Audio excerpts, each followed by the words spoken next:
Hey there. Let's imagine that you could have dinner with anybody you want, someone dead or alive. Who would you choose and why? English without fear, where you can learn to speak English naturally through listening to stories. Do you ever catch yourself wishing or wondering if if you could have dinner with somebody famous living today, or maybe somebody dead, either somebody in your family or an historical figure who interests you? I have picked three such guests, and because I think we speak more easily in a more relaxed manner when we're sharing food, I'm imagining having dinner with these guests. So who are my first dinner guests? I say guests because I'm picking two people to eat with at the same time. My grandmothers, my father's mother, whom I never knew, and my mother's mother, whom I did know very well. Let's talk about my mother's mother, my grandmother, my maternal grandmother. I lived with her all my life, but she was just there. She was just my grandmother.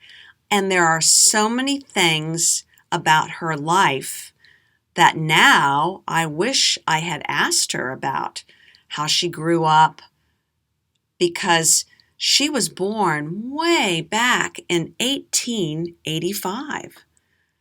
And the woman who took care of her as a baby had been a slave for the family, but then had been freed in 1865.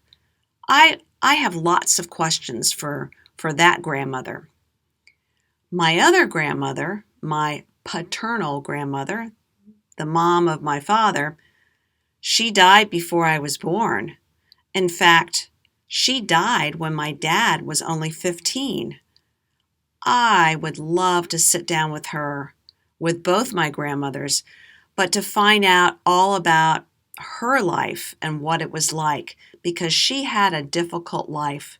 She grew up and was a mom, a married mom, in a very hard time. It was the Depression in America. So my first dinner guests, my two grandmothers. The next person with whom I'd like to dine and talk with is a man named George Mueller. He lived in England and was born in Germany in 1805 and died in 1898. He'd been a rascal, a drunken liar when he was growing up and when he was a young man, but he became a Christian and then became a pastor and moved to England. He is most famous for starting orphanages, homes for children who don't have parents. He and his wife started with bringing in 30 children into their home. They had to feed the children, clothe the children, teach the children, give them a skill, and they didn't have enough money, but they never asked anyone for money, for donations. They just prayed to God, told him what they needed, and people started finding out what the Muellers were doing. The Muellers did not ask for money, but people started sending money. Eventually, George Mueller and his wife and a couple other people built orphanages separate from their house, and over the course of his life, they took care of 2,000 orphans. never asking for money, just praying to God, trusting God, and money would come in just in the nick of time to pay for milk, to pay for coal for the furnace. What does the nick of time mean? It means just at the moment before it was lunchtime and they needed to feed the kids, or just before all the heating fuel ran out. I would like to talk with George Mueller about his faith. The third person is also an historical figure, and she is Sarah from the Bible. The account of her life and her faith is found in the book of Genesis. And she lived a long time ago. Let me look at the dates. She was born in 1732 BC. That's before Jesus. And she died in 1605 BC. That's a long time ago. What I find fascinating about Sarah is that she and her husband Abram lived in a big city called Ur, and they were prosperous. She lived in a house. She went shopping, I imagine. She had girlfriends. And when she was 70 years old,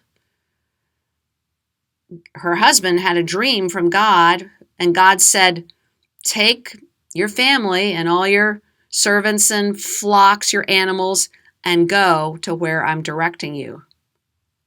Nowhere in the book of Genesis does it say that she complained or that she asked questions like, "So who told you to go camping on a long camping trip? And where are we going? And when are we coming back?" She does not ask those questions. She goes with her husband. And they walked.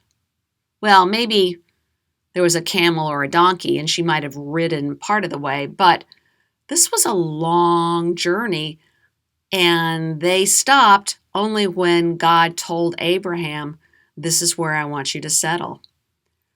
That is amazing. I find Sarah absolutely fascinating. So I would like to sit down over food and talk with her. So the people I'm most interested in talking with are my two grandmothers, George Mueller from 19th century England, and Sarah from the 1900s. Was it the 1900s? The 1700s BC. What about you? Who most interests you? Somebody in your family? Somebody living today? Somebody famous in history? Tell me about that. Let me know at least one person you would like to talk with face to face. And remember, if you would like the transcript for today's episode, just go to my website, www.englishwithoutfear.com, and there you'll find all the transcripts. Well, that's it for this episode. I'm Maria. Talk to you next time. Thanks for watching. For questions or comments, here's my email